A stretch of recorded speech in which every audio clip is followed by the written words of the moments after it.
Kita tuh kadang-kala kurang bersyukur. Kristen tuh enak loh. Ibadahnya cuma seminggu sekali. Saudara sepupu kita 5 kali. Kenapa kita kebaktian seminggu sekali? Tahu nggak kenapa? Karena bayarnya 10%. Itu berhubungan, saudara-saudara. Makanya saya tidak pernah tertarik perdebatan tentang perpuluhan. Orang kalau nggak mau bayar perpuluhan nggak apa-apa.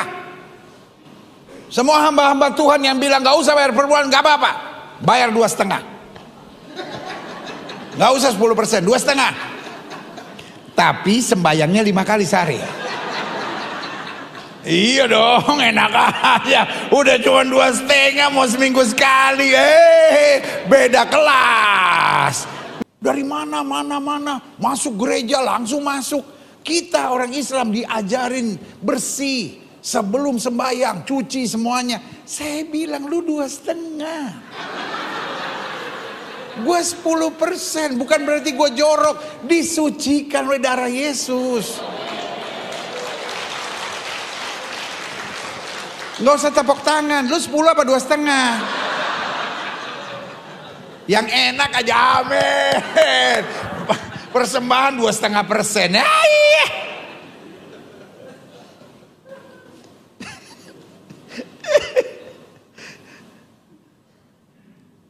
Pak Guntur mana? Guntur. Yang section ini mulai minggu depan jangan taruh kursi. Yang 2,5 duduk di situ. Pasti bayar perpuluhan dia.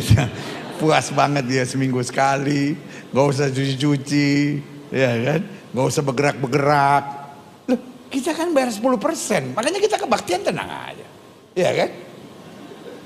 Paling berdiri, nyanyi, tepuk tangan. Santai. Ya kan? Tapi kok 2,5, setengah mati.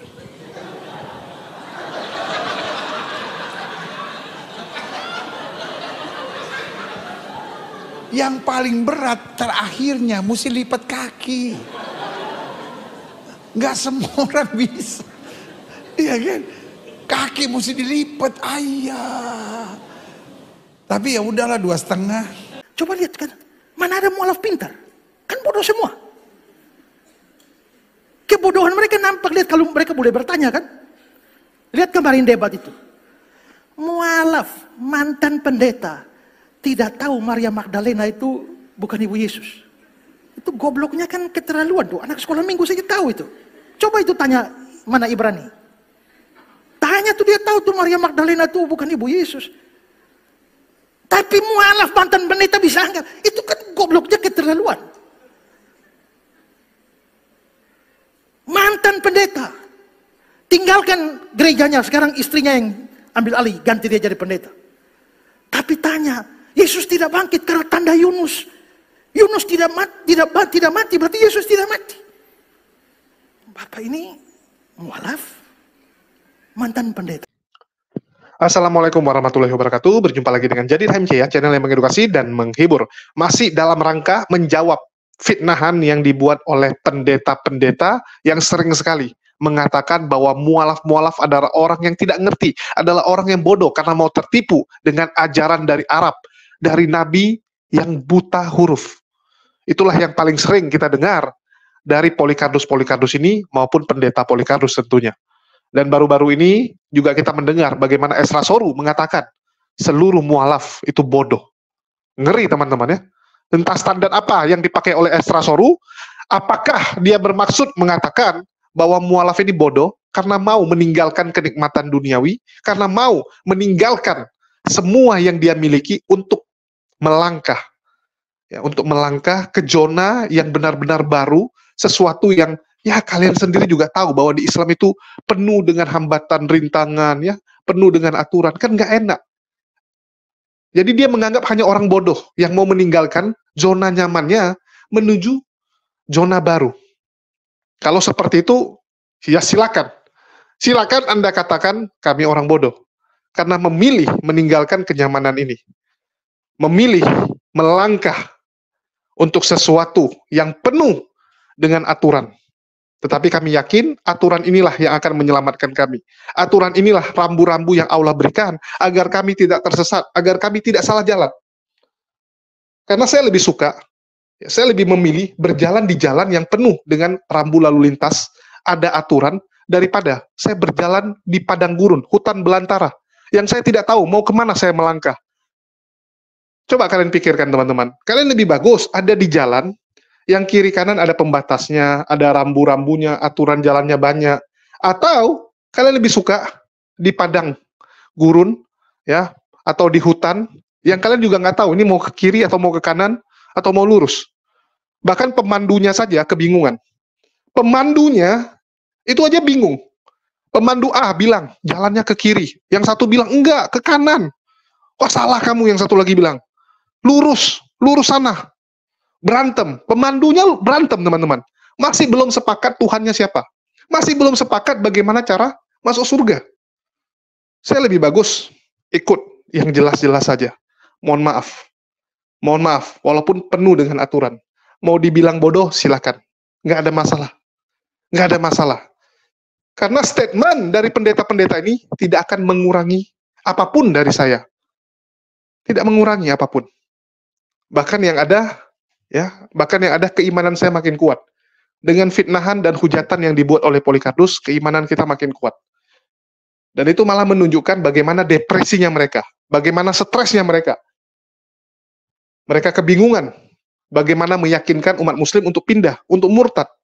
Karena kita lihat semakin hari semakin banyak yang tersadarkan, lebih banyak yang mualaf. Bahkan data kependudukan, angka mualaf belakangan ini cenderung naik.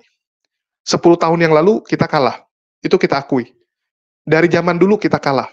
Baru 4 tahun, 5 tahun belakangan ini, kita bisa dibilang sudah leading, sudah menang. Karena dulu mereka menguasai media. Dulu mereka bergerilya di bawah, di akar rumput, di pelosok-pelosok, yang kita nggak tahu. Bahwa ternyata misionaris-misionaris, Polycarpus sudah dikirim ke daerah-daerah untuk mempengaruhi saudara-saudara kita. Dan kita hanya diam, bengong. Tapi sekarang, seluruh Indonesia sudah mengerti bagaimana menghadapi Polycarpus, bagaimana menghadapi misionaris-misionaris yang menawarkan, menjajakan agama. Udah ngerti. Itulah sudah tidak laku lagi, teman-teman. Jurus-jurus mereka itu sudah tidak bisa lagi masuk ke kita. Sehingga mereka depresi, sehingga mereka stres. Yang bisa mereka lakukan apa? Marah-marah, menghujat. Itulah sekarang kita lihat komal-komal mereka, komal-komal Polycarpus isinya adalah hujatan semua, teman-teman. Bahkan saking depresinya bukan hanya Islam yang dihujat, Katolik pun dihujat. Katolik pun dihujat sama Polycarpus ini, luar biasa. Kita lihat bagaimana mereka mengatakan Katolik penyembah berhala lah, Katolik menuhankan Bunda Maria lah. Wah, ngeri teman-teman. Kemarin baru hari Bunda Maria ya, tanggal 15 Agustus, saudara kita Katolik memperingati Hari Bunda Maria. Itu aja dihujat habis-habisan oleh Polycarpus. Dan sekali lagi, bagi para penonton saya ingatkan, Polycarpus itu nggak ada hubungannya dengan Katolik. Katolik adalah saudara kita, mereka tidak pernah ada masalah dengan kita, dan Tuhan yang disembah oleh Katolik dan Polycarpus adalah Yesus yang berbeda. Yesus yang berbeda. Kalau menurut Erastus Sabdono, ada jin yang bernama Yesus. Jadi ada jin yang namanya Yesus yang sering mengabulkan permohonan orang-orang yang menyembah dia, dan itulah yang disembah oleh Polycarpus. Mereka minta kaya, mereka minta wanita, mereka minta harta benda, dikabulkan. Sehingga mereka mengikuti jin yang bernama Yesus ini.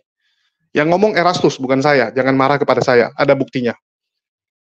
Dan di sini kita akan tampilkan perbandingan, teman-teman. Kembali kita tampilkan perbandingan antara mualaf dan murtadin. Dan sekali lagi, bagi teman-teman yang berpendapat, wah, perbandingannya nggak adil. Ya, ini kita sudah berupaya secara ketokohan ini imbang. Tapi secara kepintaran, mohon maaf, jauh memang. Mohon maaf. Kalau kita bilang, kalau kita lihat, kita amati, ini memang nggak apple to apple. Tapi kita sudah berusaha nyari. Bagi teman-teman yang punya rekomendasi, silakan komen. terutama teman-teman Polycarpus, Laskar Polycarpus yang merasa bahwa seharusnya kalian naikkan ini, harusnya ini yang ditonjokkan gitu kan. Silakan tulis. Ya, di kesempatan ini kita akan membandingkan satu orang yang dianggap tokoh, dianggap pakar oleh Polycarpus dan Laskarnya, yaitu Murtadin Elias Zulkifli. Ya, Elias Zulkifli dari kota Medan, yang disebut mahir, pakar dalam bahasa Yunani, Ibrani, dan juga Arab tentunya. Luar biasa. Dia adalah seorang muslim taat dulunya, ngomongnya. Dan kali ini kesaksiannya nggak mimpi ya teman-teman. Bukan karena mimpi, bukan karena didatangi Yesus, dan bukan karena yang begituan. Bukan karena supranatural. Tapi karena mempelajari bahasa asli. Karena belajar tentang Quran, belajar dibandingkan dengan Bible. Jadi dia membandingkan agama, membandingkan teks-teksnya sehingga dia mendapatkan kebenaran menurut dia. Menurut dia, kalau menurut kita kan tersesat. Orang seperti ini adalah orang yang tersesat kalau menurut kita. Tapi bagaimana perjalanannya? Kita dengar dulu. Nanti kita akan bandingkan ya teman-teman. Oke, selamat menyaksikan. Perkenalkan nama saya adalah Elias Zulkifli. Saya tinggal di Medan, ya, menikah dengan gadis suku Karo. Jadi saya punya marga Setepu dan asal orang tua saya adalah dari Aceh. Dan puji Tuhan, alhamdulillah saya sudah mengenal kebenaran dari kitab suci. Dan sekarang saya sebagai penerjemah Alkitab menerjemahkan dari bahasa Ibrani Yunani ke bahasa Indonesia yang mungkin akan bisa membantu pemahaman orang-orang Kristen khususnya yang ada di Indonesia untuk memahami firman Tuhan lebih. Nah, untuk perjalanan saya sendiri menjadi seorang penerjemah Alkitab ya tidak instan. Ya jujur saja butuh waktu lama. Saya mulai mengadakan perbandingan agama itu sejak tahun 2000 dan komitmen untuk mengikut Al-Masih itu di tahun 2004. Jadi mungkin ada sekitar 16 tahun ya Pak ya, saya mengikut Al-Masih dan semua motivasinya itu dimulai dari mempelajari bahasa asli. Kalau dulu adalah Quran dalam bahasa Arab. Nah, ketika saya berkenalan dengan kitab Taurat dan Injil, saya mulai belajar bahasa Ibrani dan bahasa Yunani sampai akhirnya saya dipercayakan untuk bisa menerjemahkan dan mendirikan sebuah yayasan penerjemahan yang nantinya kalau diizinkan ya bahasa yang dulu adalah insya Allah itu bisa dipergunakan untuk memperkuat, memperdalam syiar agama Kristen di Indonesia. Ya, wow. Mungkin sih perkenalannya. Wow, mantap. Guys, teman-teman kalau lihat di belakangnya Pak Elias itu banyak buku, guys. Lihat gak, guys? Coba Pak Elias, itu buku-buku apa aja tuh Pak Elias? Kayaknya seru banget itu di belakangnya itu. Memang Pak, tanpa ragi, saya memang suka baca ya. Artinya mulai dari dulu memang saya suka baca. Nah di belakang ini adalah adalah koleksi buku yang sudah saya kumpulkan bertahun-tahun. Ya ada kalau di sebelah sana itu adalah buku akidah yang lama. Ya jadi meskipun saya sudah menjadi seorang Kristen, namun perbandingan agama masih tetap saya jalankan sampai sekarang. Dan saya tidak bisa tinggalkan fitrahnya saya itu dari keluarga yang taat kepada Islam. Jadi saya masih tetap belajar, jadi literaturnya masih ada. Nah yang di sebelah sana itu adalah literatur Kristen. Jadi terjemahan Alkitab dari berbagai versi. Sama juga di sebelah sana juga ada terjemah Quran dari berbagai versi. Kalau yang di sebelah tempat Kristen itu ada bahasa Ibrani, ada bahasa Yunani, dan berbagai bahasa asli. Juga ada terjemahan-terjemahan dari manuskrip kuno, juga saya kumpul di situ. Karena ya, itu adalah kabar yang harus kita miliki untuk menjadi seorang penerjemah. Nah, kalau yang di literatur Islamnya ya itu adalah Kutubus Sittah, hadis dan Quran, bersama juga mungkin ada tafsir Quran dari berbagai versi, ada As-Sadi, ada Ibnu Katsir, mungkin teman-teman yang lain juga biasa mendengar itu yang populer ya, dan berbagai hadis ya. Mungkin itu saja. Wah, mantap. Itu kayaknya ada hadis Bukhari yang lengkap tuh Pak kayaknya ya. Ya benar, Bukhari, Muslim, Ibnu Majah itu ada, Nasai itu juga ada. Ya. Oke Pak. Nah, perjalanan Bapak dari Islam ke Kristen itu kan biasanya kalau kayak kemarin Pak Risuli kan dia dapat penglihatan berjumpa dengan Yesus langsung. Kalau Bapak gimana Pak ceritanya Pak? Kalau apakah saya ada kegiatan spiritual begitu atau gimana? Nggak ada. Jadi sama sekali tidak ada didatangin mimpi atau ada tanda-tanda, tidak. Semuanya itu dimulai dari minat baca ya. Jadi ya saya pertama karena memang hobi baca, jadi suka melihat dan rasa ingin tahu juga besar. Jadi mulanya itu membaca dulu. Jadi wajar kan seorang Islam itu mendalami kitab sucinya. Ya dimulai dari tahsin Quran, habis itu ke tahfiz Quran, dan lanjut ke tahwidz Quran. Nah, kita baca, kita khatam, ya baca mulai dari Al-Fatihah sampai An-Nas, kita baca berulang-ulang, dan ya sambil karena memang kita belum paham, belum tahu artinya kalau dari bahasa asli, dari bahasa Arab, jadi kita pakai juga membantu, itu adalah terjemah yang sudah ada. Nah sekarang ini kan sudah banyak yang bisa kita dapatkan terjemah di toko-toko buku ya, baik di toko buku nasional maupun di toko buku lokal. Nah dengan terjemah itu banyak membantu saya memahami arti yang sesungguhnya. Setidaknya itu walaupun tidak 100% kita lihat terjemahan itu tidak bisa valid 100% sesuai dengan bahasa asli, karena butuh penyesuaian vocabulary dan juga kosakata dari bahasa aslinya. Hal yang sama juga terjadi dalam penerjemahan Alkitab. Jadi tidak semua teks asli itu bisa diserap ke bahasa tujuan. Bahasa sumber itu masih banyak penyesuaian-penyesuaian. Makanya penerjemahan juga terjemahan juga ada berbagai versi. Bukan hanya terjadi di Alkitab, tapi juga di Quran. Dan itu bisa kita lihat di terjemahan bahasa Inggris ya. Ada versi Pictol, ada Yusuf Ali, ada Sesat, nah itu banyak. Ya, kalian bisa dengar ya, dan saya rasa nggak perlu panjang-panjang saya tampilkan, karena selebihnya omong kosong. Ya, selebihnya menurut saya omong kosong, dan ini bisa kita lihat dari kemampuan dia. Ya, dari kemampuan dia, saya akan tunjukkan. Jadi buku-buku yang ada di belakangnya itu cuma untuk gaya-gaya lah. Kalau untuk gaya-gaya saya juga bisa. Ya, saya juga bisa. Bahkan saya dikirimin banyak buku, tapi nggak pernah sengaja saya pajang di belakang terus untuk kasih gaya gitu. Nggak. Menurut saya buku itu nggak ada gunanya kalau tidak masuk di otak kita. Kalau tidak kita baca, tidak kita ngerti untuk apa. Sia-sia. Jadi dia sengaja pajang supaya kelihatan sangat islami, sangat pakar Islam. Nah inilah Elias Zulkifli. Ya, inilah dia. Yang mungkin dia mau ikutan Kodondi gitu kan. Kalau Kodondi kan koleksi Bible. Nah, dia mungkin mau koleksi Quran gitu.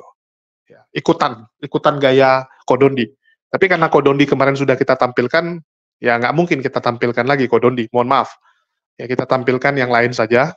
Ya kalau sama Kodondi, karena udah harusnya sama Kodondi sih, karena sama-sama suka taruh buku di belakang kan begitu. Kita lihat kualitasnya. Apakah sama kualitasnya? Kita lihat. Oke, tapi sebelumnya saya mau tampilkan dulu ini. Bakulu mulazi kulakum min nafsi wahidati wa khalaqu minha zawjaha. Rabbakulu mulazi kulakum min nafsi wahidati wa khalaqu minha zawjaha. Lawak ya teman-teman ya. Saya malas koreksi karena terlalu panjang nantinya. Ya kalian yang nilai sendiri ya. Jadi bagi teman-teman Kristen, teman-teman Laskar Polikardus, carilah orang tuh kalau yang menipu tuh yang agak profesional. Jangan yang ketara kali gitu. Jangan yang ketara. Karena begitu dia begitu gini aja udah ketahuan gitu. Ini sama kayak tiba-tiba ada orang ngaku mualaf, ya, ngaku mualaf, ditanya siapa itu Maria Magdalena nggak tahu, atau nggak ditanya siapa itu Petrus nggak tahu. Menurut kalian orang yang ngaku dari Kristen tapi nggak mengenal Petrus, nggak mengenal Yohanes, itu gimana? Seperti itulah yang kami lihat dari murtadin-murtadin ini. Udah tuh ngaku pula tuh. Kalau dia cuma mengaku saya ini Islam KTP, ya, tapi saya Islam, walaupun cuma Islam KTP, atau nggak usah ditonjolkan lah, kalau dia tuh pakar atau ngerti. Padahal kita tahu, dia murtad salah satunya karena menikah dengan istrinya. Ya, menikah dengan istrinya yang orang karo, dia bilang. Itulah urusan dia lah. Mending jujur-jujur aja, kenapa sih? Aneh sekali. Karena dia duluan pacaran, baru murtad. Pacaran duluan, baru murtad. Oke? Dan kita akan bandingkan dengan siapa kalau begitu teman-teman? Ya, kita akan bandingkan dengan Ustadz kesayangan teman-teman semua, ya, teman baik saya, yaitu Ustadz Ahmad Kainama. Ya, Ustadz Kainama yang akan kita dengar bagaimana kesaksian beliau, dan mungkin sebagian teman-teman udah pernah dengar. Yang udah pernah dengar silakan boleh di-skip, kalau mau dengar ulang silakan. Yang belum pernah dengar dengan cermat dan baik-baik. Ya, oke, selamat menyaksikan buat teman-teman. Setelah aku seorang laki-laki, namanya Ahmad Etmak Ahmad, Menahma yang mulia, Muhammad Muhammad dengan segala kemuliaannya. Dia akan menginsafkan bumi, menaikkan derajatmu, bikhota hasta, menaikkan derajatmu, bi Allah, karena dia adalah Nabi Allah. Yohanes pasal 16 ayat 13. Saya stop panggil Yesus Tuhan dan saya cari tahu tentang Rasulullah, bukan dari buku-buku Islam tapi dari Bible lagi. Ketemu lagi hifkom mematakim hekul Muhammadin zeduri vezekhi benuak Yerusalem. Di bibirnya tutur katanya manis semata-mata, segala sesuatunya indah, tak ada dusta pada bibirnya. Orangnya tidak terlalu tinggi, tidak terlalu pendek. Kulitnya putih, kalau kena matahari pipinya merah. Di sebelah kanannya 5.000 tentara, di sebelah kirinya 5.000 tentara. Dan mereka masuk kota yang kudus. Rambutnya seperti air laut di Syam el-Sik. Dialah Muhammad Muhammad dengan segala kemuliaannya. Dan dia adalah penguasa Yerusalem baru. Hai putri-putri Yerusalem. Assalamualaikum warahmatullahi wabarakatuh.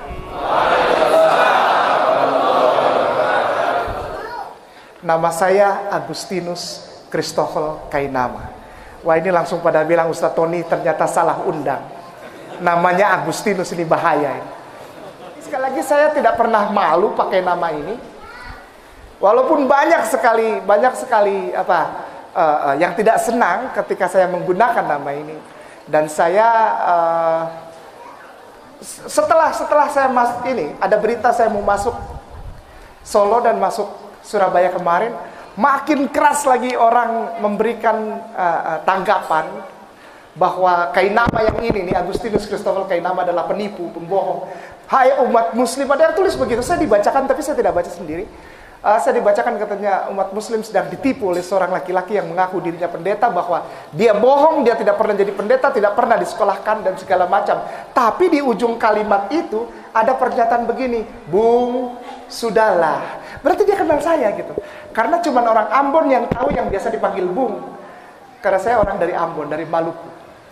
Maka saya biasa dipanggil Bung. Saya bilang tidak ada orang yang panggil saya Bung kecuali orang yang mengenal saya. Jadi alhamdulillah, bahkan orang-orang yang dulu mengenal saya itu keras sekali menekan saya dan saya dibilang penipu. Alhamdulillah nggak apa-apa dibilang penipu. Yang penting Allah cinta sama saya, Rasulullah cinta sama saya, Al-Quran cinta pada saya, karena cinta saya juga begitu besar kepada Allah Subhanahu wa taala, kepada Al-Qur'anul Karim dan kepada Rasulullah sallallahu alaihi wasallam, sehingga saya berani mengatakan raditu billahi rabba wa bil islami dina wa bil Muhammadin sallallahu alaihi wasallam nabiyya wa rasul ba'da. Saya enggak malu bilang begitu. Walaupun nama saya tetap Agustinus Christopher Kainama. Saya selesai strata 1 dari Sekolah Tinggi Teologi yang ada di Jakarta. Sebuah sekolah tinggi, sekolah yang dipersiapkan untuk menjadikan orang-orang sebagai pelayan di rumah peribadahan saudara kita tersayang, Kristen Protestan. Saya Protestan. Dan saya selesai sekolah itu. Tidak semua orang yang selesai teologi dengan latar belakang, misalnya ada nama, lalu di belakangnya ada huruf S besar, T besar, H H kecil atau sarjana teologi, otomatis menjadi seorang pelayan yang sering kita kenal sebagai sebutannya adalah pendeta. Tidak semua orang. Tidak semudah itu. Gereja Protestan di Indonesia ini adalah lembaga kekristenan yang sangat luar biasa detil dan rapat untuk seleksi seseorang yang boleh naik ke atas mimbar dan berkata-kata tentang isi ayat Alkitab. Tidak sembarangan. Wah, itu harus luar biasa seleksinya. Sangat luar biasa. Dan saya bersyukur kepada Allah izinkan saya untuk masuk ke dalam situasi tersebut. Boleh berdiri supaya kelihatan. Nggak apa-apa ya. Nah, bismillah. Berdiri begini. Alhamdulillah. Nah, setelah selesai itu Allah izinkan saya, Bapak, saya diizinkan untuk masuk ke situasi di mana seseorang disebut sebagai vikaris. Saya bukan cuma bicara sebagai pelayan, mantan pelayan gereja. Saya tersertifikasi. Ini bukan ria, ini bukan sombong, tapi ini pertanggungjawaban. Agar setiap orang tahu bahwa tidak boleh sembarangan ketika kita mengungkapkan sesuatu tanpa pertanggungjawaban dengan data yang valid, data yang benar, data yang tepat, data yang sah, legal. Saya tersertifikasi dan saya terakreditasi. Saya masuk ke dalam wilayah waktu persiapan untuk menjadi seorang pelayan di rumah ibadah saudara kita tersayang, Kristen Protestan. Namanya masa-masa vikariatum atau vikarium.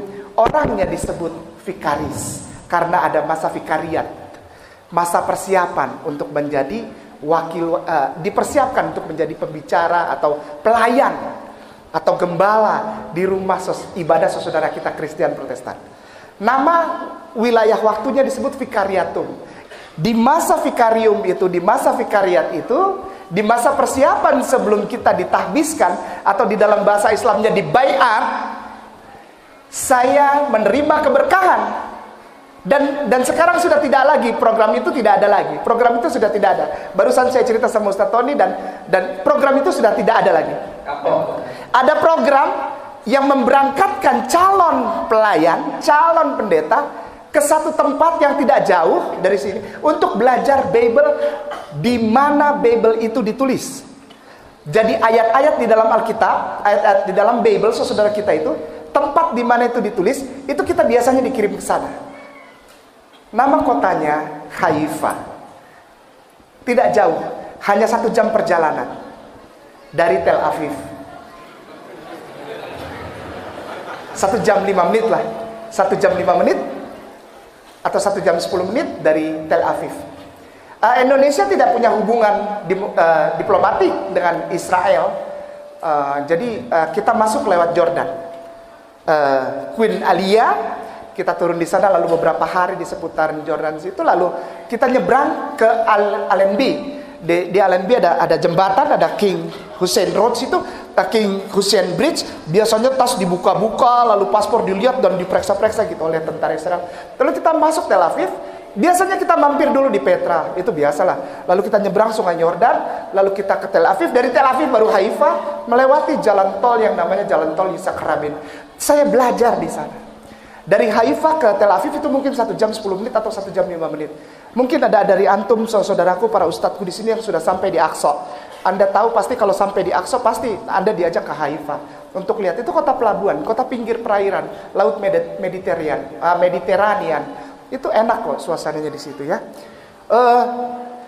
Dari Yerusalem 2 jam 15 menit, 2 jam 20 menit. Jadi saya belajar bolak-balik. Dari Haifa Yerusalem. Dan ini dibayari, bukan gratis. Ini ada yang bayar, ada yang sponsor.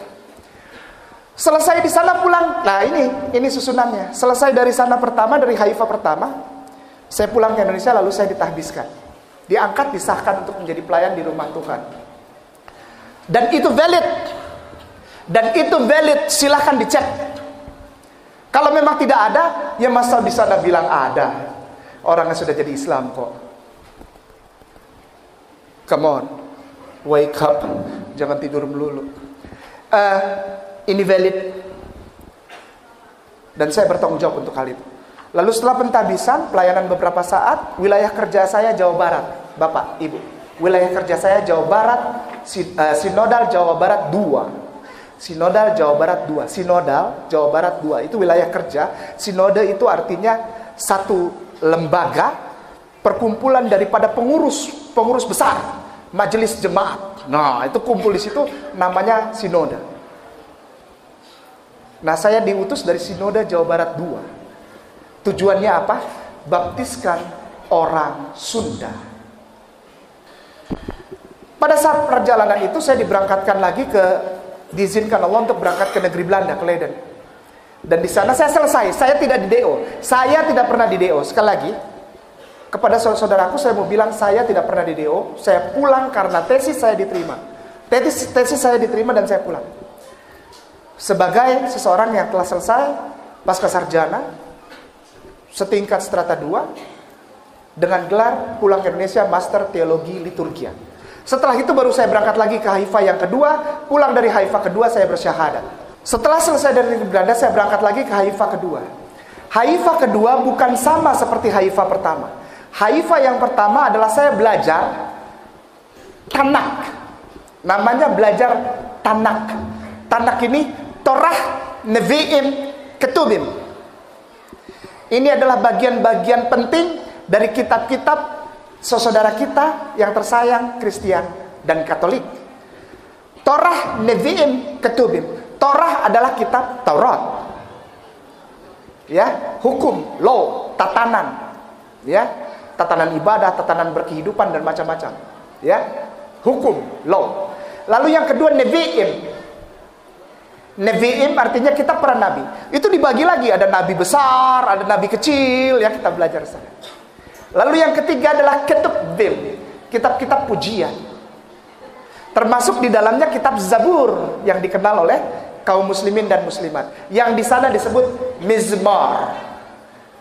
Atau bahasa Indonesianya dalam Alkitab orang Kristen sekarang Mazmur. Mizmorah itu di sini disebut Mazmur. Nah, saya belajar itu. Saya bukan cuma baca, Bapak. Saya pelajari itu di tempat kitab itu ditulis. Di perjalanan yang kedua saya punya misi yang sangat penting. Ada misi, bukan cuma berangkat saja, tapi ada pesan yang saya harus bawa ke sana.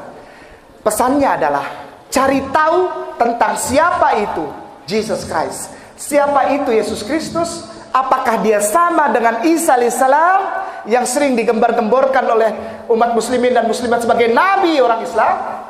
Apakah sama? Apakah dua nama ini orangnya satu? Ternyata bukan cuma dua nama orangnya satu, 3 nama orangnya satu. Yang pertama adalah Yeshua HaMashiach. Yeshua HaMashiach. Ini bahasa kampungnya dia. Beliau alaihi salam. Yeshua HaMashiach. Lalu Yesus Kristus dalam bahasa Yunani koine. Yesus Kristus. Yesus, atau orang bule bilang Jesus Christ. Jesus itu bertiga nama tapi orangnya satu. Yang ketiga adalah Isa alaihissalam. 3 nama ternyata orangnya betul satu. Dan 3 nama yang menjadi satu ini yang memberikan informasi kepada saya tentang apa? Tidak ada cara lain.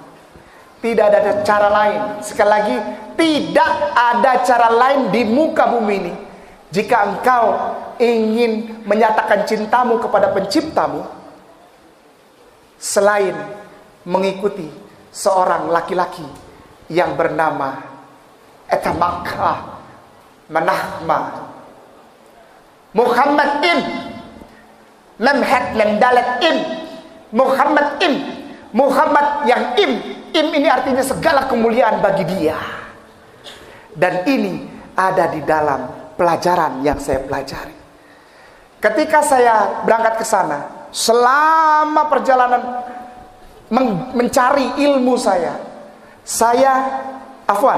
minta maaf. Saya minta maaf, jangan marah sama saya. Saya tidak pernah baca buku-buku Islam. Karena saya gengsi. Saya harus menjaga jarak terhadap keislaman. Karena saya bukan seorang Islam. Saya seorang yang naik mimbar di rumah ibadah Kristen Protestan. Saya nggak mau terkontaminasi. Saya tidak mau terpengaruh dengan buku-buku bacaan Islam. Nggak mau. Saya tidak mau membuat dialog atau ngobrol dengan orang Islam. Tidak mau. Nanti saya terganggu. Ya. Jadi saya jaga. Semua pengetahuan saya tentang Rasulullah Muhammad SAW saya dapat dari Bible.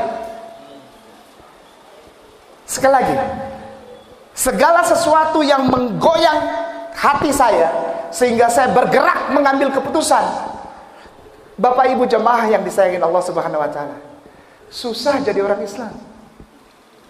Serius. Ya. Kalau ngomongin duit susah. Ya. Jangankan seperti dulu main piano dalam gereja. Sendal di depan aja hilang. Ya.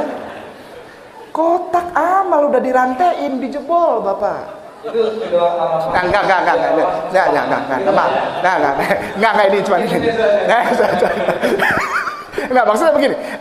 Kalau dilihat secara material, no, you cannot prove kita nggak bisa samain, ya, berbeda. Tapi ada satu kekayaan yang tak bisa terbayar. Ketika seseorang mengucapkan La ilaha illallah Muhammad ya Rasulullah, karena itu inti Bible. Saya menemukan dan saya mengambil keputusan, kalau saya tidak ikut ini berarti saya gila. Kenapa? Karena saya menemukan di tempatnya dan tidak ada lagi yang lebih konkret daripada hal ini. Pernyataan dari seorang laki-laki yang dulu saya anggap sebagai Tuhan dan juru selamat saya. Namanya Yeshua HaMashiach. Sampai sekarang aku masih cinta dia. Sampai sekarang aku masih mengasihi dia. Sampai sekarang nama itu masih jadi nama yang baik di dalam hatiku. Caranya gimana? Ketika aku mencintai Rasulullah Muhammad SAW, maka aku sudah otomatis mencintai laki-laki yang namanya Yeshua HaMashiach atau Jesus Christ atau Isa alaihissalam. Ketika aku mengucapkan Allahumma sholli ala Sayyidina Muhammad, maka nama itu sudah termasuk di dalamnya. Saya mencintai Isa lebih daripada sekedar jadi Kristen. Karena apa? Karena Isa, Jesus Christ, yang dulu saya kenal sebagai Tuhan Juru Selamat penebus dosa saya. Begitu saya ke sana dan saya belajar, kenyataannya lain. Beliau mengatakan melalui catatan yang sangat valid, catatan yang benar, yang tidak, ibaratnya kalau di Muslim bilang sahih, bukan sahih lagi, mutawatir mungkin ya, mutawatir. Itu nyata bahwa laki-laki itu, Jesus Christ itu, bukan Tuhan dan Juru Selamat. Dia adalah seorang laki-laki Muslim. Nah. Jadi tadi disebutkan menurut Bible itu Yesus Kristus itu tadi adalah seorang Muslim. Terus orang katanya bahwa Isa atau Yesus Kristus itu juga melakukan ibadah sebagaimana ibadah umat Islam seperti tawaf, sholat, kemudian puasa. Itu gimana Saudara? Nah, Ustaz. Pertama dimulai dari siapa Kristus? Kristus itu manusia yang di anointing atau anointing apa? Bahasa. Itu bahasa gereja, bahasa Inggris tapi menjadi bahasa dasar gereja, anointed. Laki-laki yang diurapi. Diurapi itu artinya diangkat, disahkan, dibaiat, ditahbiskan untuk menjadi seorang laki-laki yang menjadi penyampai pesan Tuhan, penyampai pesan Allah. Ya, anointed Kristus, HaMashiach, Al-Masihu. Al-Masihu itu artinya bukan juru selamat. Sampai detik ini saudaraku yang Kristen dan Katolik itu sudah banyak yang berdialog dengan saya dan saya cuma pegang satu saja. Ketika engkau bilang Yesus itu Kristus, itu benar, itu tidak salah. Karena artinya engkau membenarkan bahwa Yesus itu Nabi. Yang pertama isinya adalah ketika Ustadz Tony menanyakan, Yesus itu Islam, kenapa berani bilang Islam? Karena dia pertama adalah dia bukan Tuhan. Dia tidak pernah jadi Tuhan dan dia tidak pernah dia jadi anak Tuhan. Tidak pernah. Dia tidak pernah menebus dosa manusia. Tidak pernah. Dan di dalam Bible tidak pernah ada ayat tulisan begitu, tidak pernah ada. Tidak pernah ada Bapa, Putra, dan Roh Kudus, tidak ada. Tidak ada. Tidak ada. Patris et Filii et Spiritus Sanctus atau Evangelicam ke Doctrinam Patris et Filii et Spiritus Sanctus itu tidak pernah ada. Di dalam Bible tidak pernah ada. Nah, kenapa? Karena Yesus di situ mengklaim dirinya dan lingkungan semua membenarkan kesaksian itu bahwa dia adalah seorang nabi. Dia adalah utusan Allah. Yohanes pasal 17 ayat 3. Inilah hidup yang kekal itu, atau inilah Eden itu. Hamak Eden, apa? Inilah yang benar. Eden itu apa? Bukan Lia Eden, bukan. Eden itu paradise, heaven, surga, jannah. Inilah surga itu. Inilah hidup yang kekal itu. Yohanes pasal 17 ayat 3. Inilah hidup yang kekal itu, yaitu bahwa mereka mengenal Engkau Allah yang benar satu-satunya. Jadi sebetulnya kata-kata di dalam bahasa aslinya, dalam bahasa Yunani koine itu begini. Tidak ada Tuhan yang benar selain Engkau, ya Allah. A besar, L-nya 2, AH. Karena Bible dari depan sampai belakang kalau bilang nama Tuhan selalu pakai A besar, L-nya 2, AH. Dibaca Allah.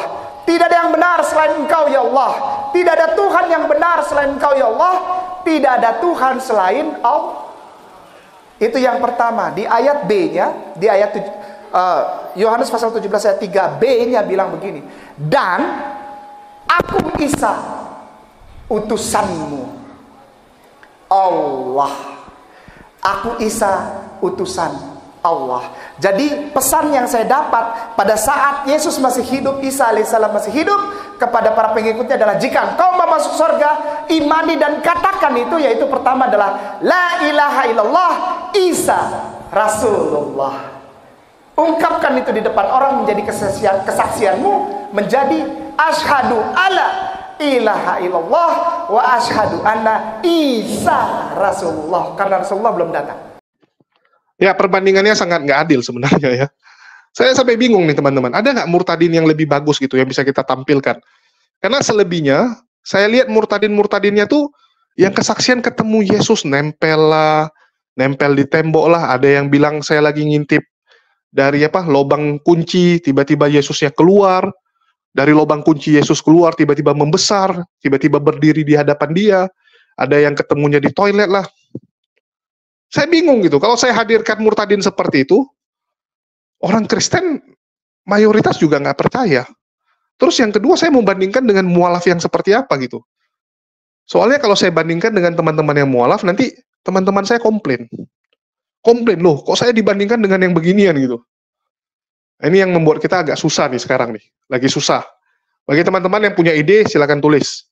Murtadin siapa nih mau kita tampilkan? Minimal yang ada kualitas sedikit lah. Sedikit. Jangan yang seperti kemarin-kemarin. Aneh-aneh semua. Yang ini juga, ngaku pakar. Mirip Edis ya. Mirip sekali sama Edis. Ngaku pakar, ngerti. Tapi kacau balau. Dan alhamdulillah belakangan ini udah nggak muncul ya. Udah mulai malu mungkin. Udah mulai sadar tipuannya itu nggak laku juga di pihak Laskar Polycardos. Mungkin dia sadar. Jadi agak berubah. Jadi tolonglah. Tampilkan yang bagus-bagus. Kalau memang karena nikah, ya udah akui, selesai gitu. Kita juga nggak masalah. Oh, saya murtad karena istri saya, gitu kan? Nggak masalah. Saya kenal banyak orang seperti itu, termasuk supir saya, teman-teman.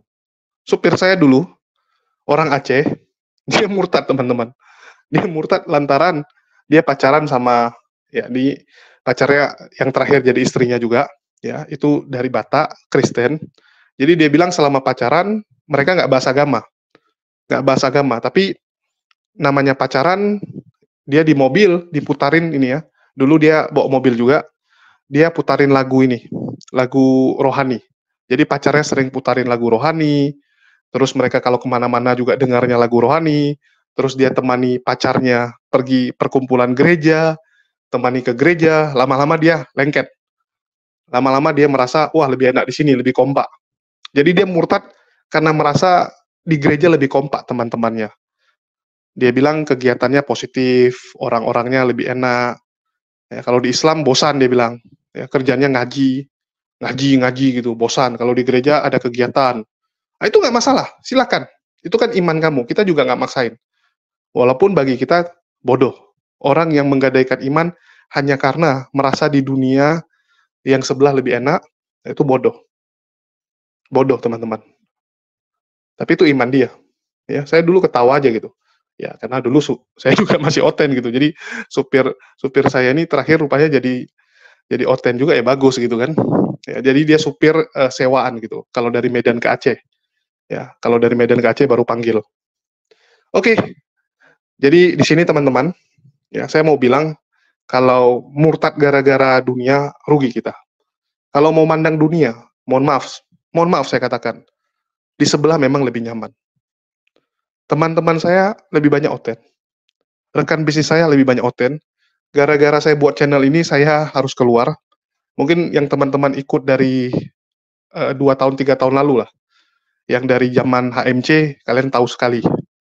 Ya, kalian tahu sekali bagaimana gara-gara ada salah satu nasabah, konsumen kami, yang rupanya pendukung Paul Jang, penonton Paul Jang, dia membocorkan ya.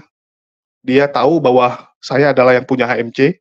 Pas lagi kita ngobrol, lagi meeting ya, lagi meeting kecil, dia langsung nembak saya kan. Oh kamu rupanya dokter Akal yang punya HMC kan.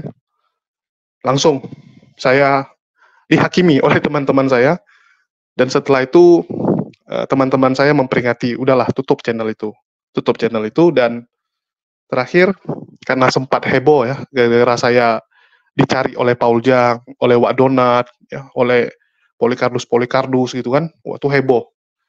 Terus teman saya nanya gimana, dan saya bilang ya sudahlah, daripada nggak enakan, saya mundur. Ya saya mundur. Waktu ngomong saya mundur, saya tuh pelong sekali gitu. Ya, saya nggak ada masalah. Tapi begitu udah mundur 2-3 bulan terasa juga teman-teman. Tiba-tiba jadi pengangguran soalnya. Jadi pengangguran, bayangin. Dari punya usaha, tiba-tiba jadi pengangguran, tiba-tiba mau usaha lagi bingung. Bingung. Kalau dulu enak, tinggal nyari teman ngopi, pergi jumpai teman, mereka lagi di mana ngumpul, udah bahas apa yang bisa dikerjain. Ya misalnya ada proyek apa, ada tanah nih mau dijual, oke kongsi beli. Ya, setelah beli kita apain? Kita jual langsung, atau kita kaplingin, atau kita bangun, baru kita jual. Bangunin misalnya 4 ruko, 3 ruko, bangunin, jual. Dulu masih enak nyari yang gituan. Tiba-tiba gara-gara channel ini, nggak ada. Gara-gara udah mualaf, nggak ada. Tapi ya sudah gitu. Karena yang saya kejar bukan dunia. Yang saya kejar bukan dunia. Walaupun sampai detik ini kadang masih bingung juga gitu ya. Kok jadi teman ngopi saya berubah gitu. Yang dulunya teman ngopi saya orangnya gini-gini, ngomongnya bisnis, tiba-tiba teman ngopi saya sekarang kores. Bang Handi, Bang Aang gitu kan. Yang kita bahas, debat semua, debat terus. Ya inilah dinamika hidup teman-teman. Kalau ngejar dunia di sebelah, lebih enak. Jujur, lebih enak. Dulu saya punya barang sisa stok apa. Saya tinggal bilang. Ya, tinggal bilang. Itu teman-teman saya biasa bantuin, habisin. Walaupun kadang mereka nggak butuh, cuman ya udahlah bantu teman. Ya, bantu teman. Tapi itu dunia teman-teman. Yang kita cari akhirat. Yang kita cari akhirat. Oke, mungkin sedikit motivasi untuk teman-teman yang masih kepikiran untuk menggadaikan akhirat demi dunia, pertimbangkan baik-baik. Kita di dunia ini sementara kok. Berapa lama sih? Coba saya tanya, berapa lama? Oke, mungkin itu aja yang bisa saya sampaikan.